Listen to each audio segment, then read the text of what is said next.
This is John for Pioneer Nexus MTG coming at you with another deck guide. This time with a deck that is not as well known in the Pioneer format, but is certainly a fan favorite for those that do know about. And that is Soulflayer Combo. Now Soulflayer is an oddly templated card that has the delve mechanic, so that instantly means it has to be broken. But what it does is whenever you exile a creature with Soulflayer, it basically gains those keyword abilities. So things with flying, death touch, double strike, haste, basically almost any keyword magic for a creature it gains. And then the rest of the deck is built around getting those cards in the graveyard and then finding Soulflayer one way or another.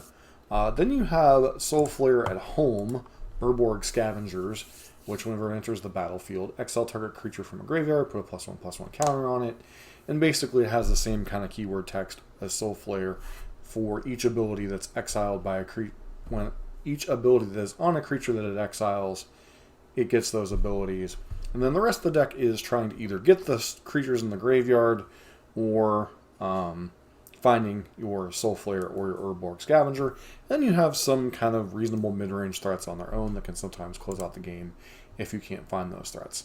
As far as finding things and putting them in the graveyard, Commune with the Gods, reveal the top 5 cards of your library. You may put a creature or enchantment card from among them in your hand, put the rest in your graveyard. So this helps you find your creatures or your Fable Mirror Breakers, or Lotless Troll, which is a 2/1 that discard a creature card, put a +1/+1 counter on it, pay a black, regenerate it. These are both ways to discard creatures.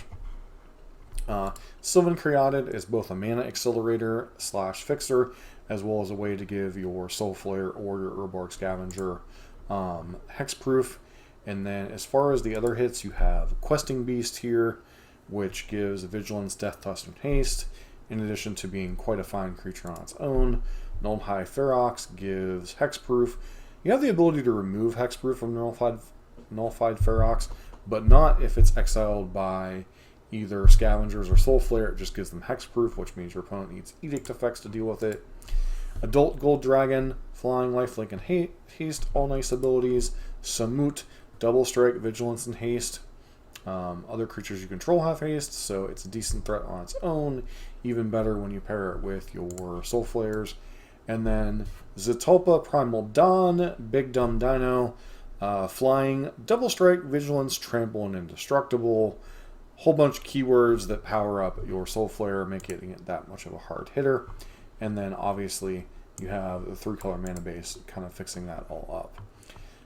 As well as somewhat of an ability to cast things with Mana Confluence and Sylvan Caryatid, even if you happen to draw your things like Zetulpa and Adult Dragon, which aren't necessarily on color, as well as making treasure tokens with your Kiki token. Sideboard, a bunch of interaction, Thought Seizes to disrupt your opponent's hate cards, as well as, if your opponent's a combo or control deck. Witherbloom Command is a mill card / blow up your unlicensed hearse. Rest in Peace kind of nonsense. Abrupt Decay, once again, also helps to fight through a lot of the graveyard hate. Boseiju answers a lot of the graveyard hate the other cards don't answer. Necromentia to fight against combo decks, stealing their key piece. Path to Peril and Fatal Push to answer opponents' early aggression to buy yourself time to set up your combo. Taking a look at another version, this is where things get a little spicy / bizarre.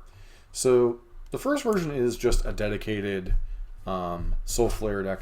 This one is kind of in between Neoform Combo and Soulflayer. Obviously, you have your Soulflayers and the nonsense to go with that, along with your Scavengers. You still have your Sylvan Caryatids.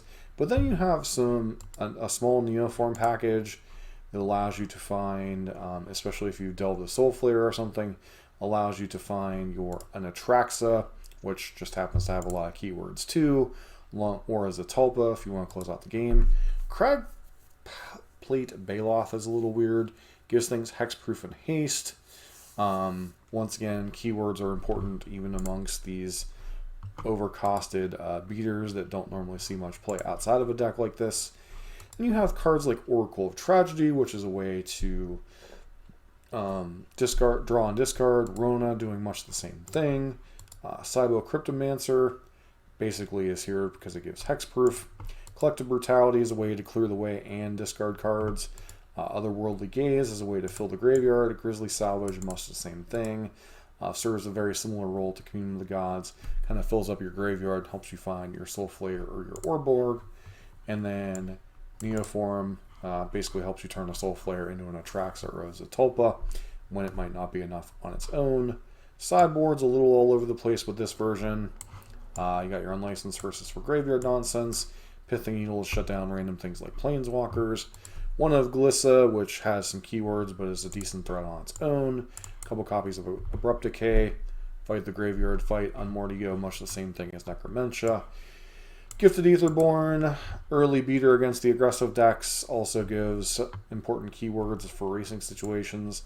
Stubborn Denial when you need to fight over your opponent's key spells, especially once you have a big creature in play. This is usually more seen in the traditional Neoform combo deck. If you don't know what that is, check out our guide on that. And then Archon of Emeria is just a one-of disruptive piece against some of the combo decks, as well as making your opponent's land be a little bit more awkward if they're playing a bunch of non-basics.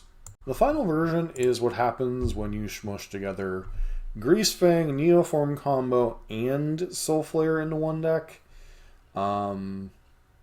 Not sure how this one works. It feels a little clunky as all get out, but you do have Otherworldly Gaze, Grisly Salvage to fill the graveyard, Oracle to loot, Collective Brutality as both disruption and ways to pitch cards.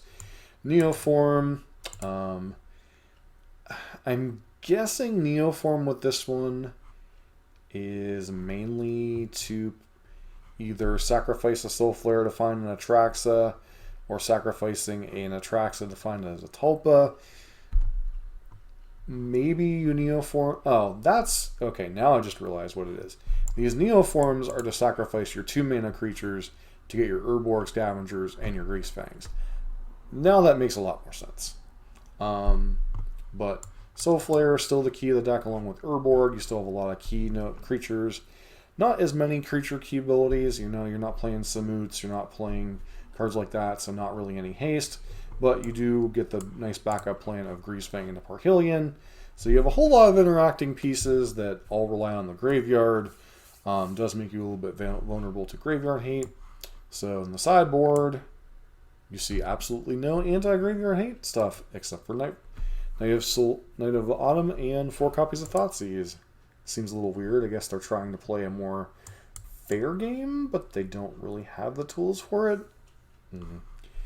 Anyways, Archon of Emeria, disruption against combo and non-basic heavy lands. Stubborn Denial, once again, same purpose as the Neoform combo deck. Path to Peril buys you time against aggro. Thoughtseize hopefully can snag their anti-graveyard hate stuff. Hopefully they're not on leyline or you're in a world of trouble. Unlicensed Hearse for opposing graveyard decks.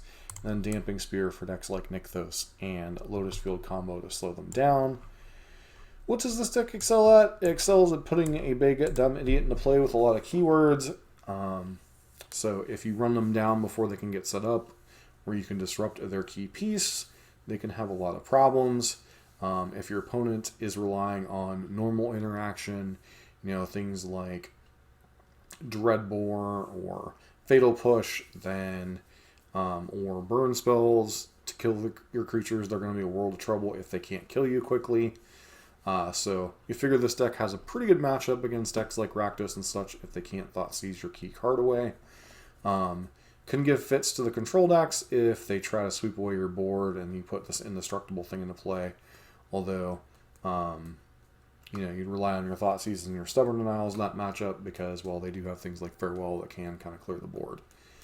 This is probably the closest thing you get to a true Reanimator deck in the Pioneer format currently, as the only other true graveyard-based deck outside of Phoenix is Greasefang, and Greasefang reanimates vehicles, not actual creatures, and is a little bit different because you require both the Greasefang and the vehicle in the graveyard, as opposed to just reanimating a creature in more traditional senses, like, you know, bring back a Traxa or something. So these decks seem a lot of fun. They don't seem to put up a ton of results, so it's kind of hard to say how consistent they are, but certainly something off the radar of the normal Pioneer format, in a format that's kind of gotten a little stale in recent months, but something you should be aware of, and hopefully if you like this style of deck, you'll give it a whirl and see how it does.